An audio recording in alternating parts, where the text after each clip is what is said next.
Hi everyone, I'm just making a video on how I maintain and manage the properties I have.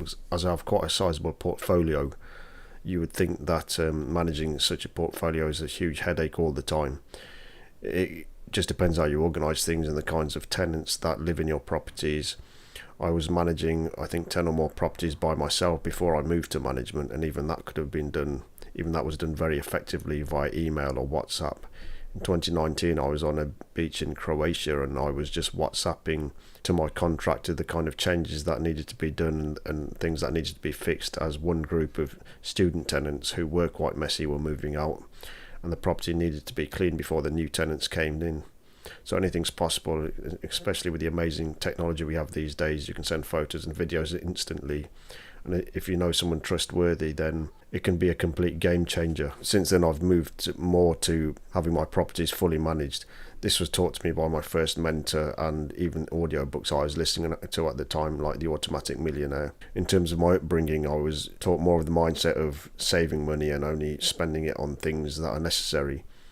And this is why at the start of my journey I was self-managing more, because I thought I was saving money. But in a lot of cases it ends up using your time, which is not ideal, especially when you have situations that can really damage your properties. So having gone from then 10 to 18 properties, I grew my portfolio more in line with contacts that I had developed locally. So as mentioned in previous videos, if you have good ties with an agent, they're more likely to give you better tenants. If you let them manage it, they make more money. You have tenants that are easier to manage and are more likely to cause less damage. And I've even bought properties via a contact who owns an agency, properties that I've never even seen.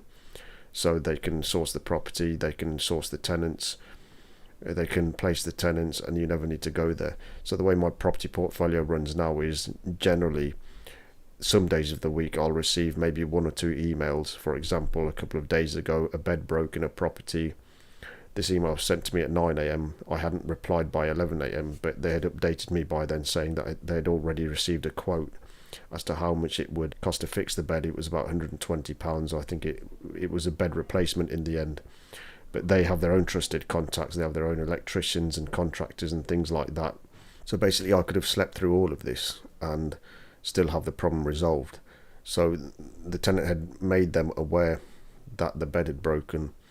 They had sent someone there to quote for them, and as they have a lot of local connections, some of the people going to quote do not even have call out charges, because they give them so much business that as an established contact they know they will keep getting business if they don't have call out charges. Not that call out charges are wrong, many people run their business this way, but basically an established agency has a streamlined way of working and have streamlined contacts. So someone was sent there to check the bed out. They did this quote free. It couldn't be repaired, it had to be replaced, and this is the option I went with in the end. So the only part of my time that it took up was me reading an email which is one or two sentences long and just replying with yes, and everything gets done basically. So in the early days of my property management I wouldn't have had experience with this and would want to have had photos, evidence, proof, things like that. I would then have probably got the agent to get 2 or 3 quotes, but as previously mentioned, time is more important than money, and if they're a trusted contact, you know they're more likely to be getting the best price anyway, as they've been doing this for years. For example, I've been told that agency owners, they could use a certain electrician. If this goes on for years, then the electrician can gradually increase prices. Not that just electricians do this, but as an example, then look to source other electricians to do the work to see if the work can get done cheaper, and then carry on this kind of cycle. So once again, an established agency has ideal contacts that work in a very efficient way, and it's a great use of everyone's time for you to just send one email to a trusted agent, get things repaired. So this is one example of one repair that's happened. I've recently had a social housing house, and this is a far more extreme example where the internal structure of the house was damaged, the toilet was destroyed, doors were ripped off, things like that. I'm currently in discussions with the agency about this. I've since been told that I can claim for my insurance, but then the insurances on my other properties would go up as a result. So it's a matter of just balancing things out and go with what you feel is best. You could make projections and do potential calculations for these kinds of things and work out damage and spend more of your time doing calculations which might not be beneficial in the end.